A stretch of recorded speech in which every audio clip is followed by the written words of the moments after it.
আসসালামু আলাইকুম, কেমন আছেন সবাই? আশা করি আলহামদুলিল্লাহ ভালো। আজ আপনাদের জন্য দুই ধরনের ব্রেড ক্রাম্ব রেসিপি নিয়ে হাজির হয়েছি। খুব সহজে যে কেউ ঘরের ভিতরে বানিয়ে নিতে পারবে এই ব্রেড ক্রাম্ব। দোকান থেকে কিনতে গেলে অনেক দাম পড়ে, যার জন্য খুব সহজেই ঘরে বানিয়ে নিতে পারবে যে কেউ এই ব্রেড ক্রাম্ব রেসিপি। অবশ্যই সম্পূর্ণ ভিডিও দেখবেন, এর মধ্যে নানান ধরনের টিপস রয়েছে, সেগুলো ফলো করলে একদম দোকানের স্টাইলে ব্রেড ক্রাম্ব আপনার রেডি হয়ে যাবে। আমি দুই ধরনের ব্রেড ক্রাম্ব দেখিয়ে দিচ্ছি, খুব সহজেই বানিয়ে নিতে পারবেন। একটা সাদা ব্রেড ক্রাম্ব আর একটা অরেঞ্জ কালার। এটা সংরক্ষণ কিভাবে করতে হয় ব্রেড ক্রাম্ব, আপনারা যে কোনো স্ন্যাক্সে ব্যবহার করতে পারবেন এই ব্রেড ক্রাম্বটা। অবশ্যই সম্পূর্ণ ভিডিও দেখবেন। এই পর্যায়ে আমি যেসব ব্রেড ক্রাম্ব বানাতে আমার যেসব উপকরণ প্রয়োজন দেখে নিই। এখানে আমি 6 স্লাইস পাউরুটি নিয়ে নিয়েছি, একটা পাউরুটির টুকরো নিয়ে নিলাম।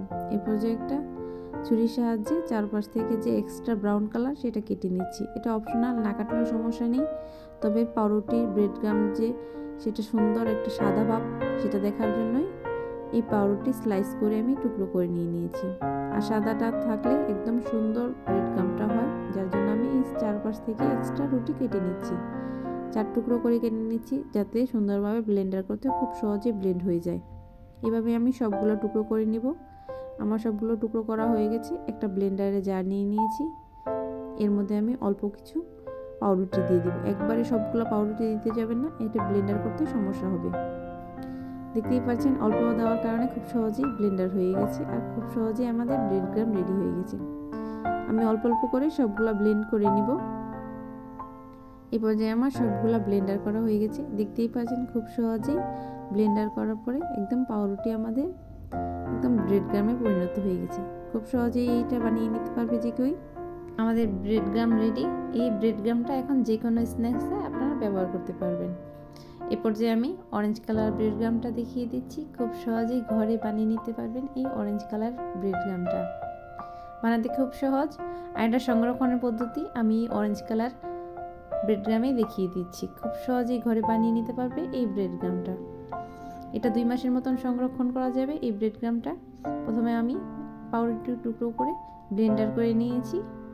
এর মধ্যে আমি 1 চামচ পরিমাণ ফুড কালার ইউজ করছি। আমি orange colour food colour use করছি, বা জর্দার ফুড কালার, আপনারা যে কোনোটা ইউজ করতে পারেন। খুব সহজেই সুন্দর একটা কালার চলে আসবে। এই পর্যায়ে আমি যে ফুড কালারটা দিয়েছি সেটা আলতো হাতে এটাকে মেখে নিচ্ছি পাউরুটির সাথে। খুব সহজেই সুন্দরভাবে কালারটা চলে আসবে।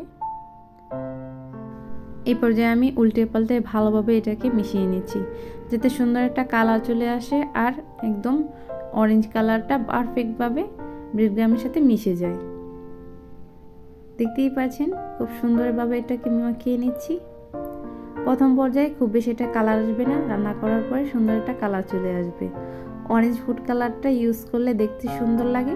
আপনারা না ইউজ করলেও সমস্যা নেই, আপনারা সাদাটা নর্মালি ইউজ করতে পারবেন। এরপর যে একটা ফ্রাই প্যান নিয়ে নিয়েছি, আমি মেখে রাখা সেই ব্রেড ক্রাম্ব সম্পূর্ণটা এই ফ্রাই প্যানে দিয়ে দিচ্ছি। চুলার জালটা একদম লোয়ে রেখে সম্পূর্ণ রান্নাটা আমি করে নেব।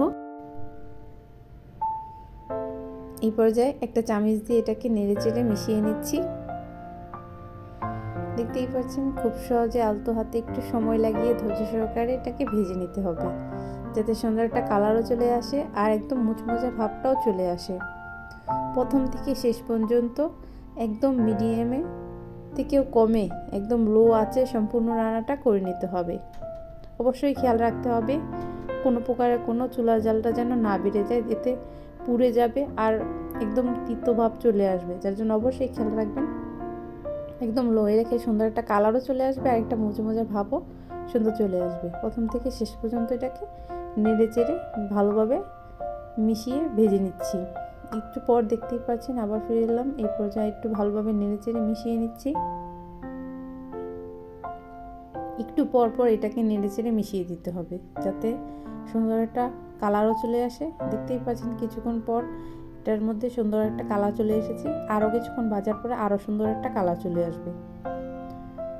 দেখতেই পাচ্ছেন একটু ভালোভাবে উল্টে পাল্টে এটাকে বারবার নেড়ে চেড়ে মিশিয়ে দিচ্ছি। আবার কিছুক্ষণ পর ফিরে এলাম। এই পর্যায়ে আবার ভালোভাবে একটু পর পর নেড়ে চেড়ে মিশিয়ে দিচ্ছি। প্রতি 1 মিনিট 2 মিনিট পর পর এটাকে নেড়ে চেড়ে মিশিয়ে দিতে হবে, যাতে সুন্দরভাবে এটাকে ভালোভাবে ভাজাও হয়ে যায় আর কালারটাও সুন্দর পারফেক্ট থাকে। দেখতেই পাচ্ছেন একদম একটু পর পর আমি এটাকে ভালোভাবে নেড়ে চেড়ে মিশিয়ে নিচ্ছি। কিছুক্ষণ পর ফিরে এলাম। এই পর্যায়ে একদম ব্রেড ক্রাম্বটা আমার ভাজা হয়ে গেছে, দেখতেই পাচ্ছেন একদম ঝরঝরা ভাব চলে এসেছে আর সুন্দর একটা কালারও চলে এসেছে। দেখতেই পাচ্ছেন একদম ব্রেড ক্রাম্বের পারফেক্ট একটা অরেঞ্জ কালার চলে এসেছে।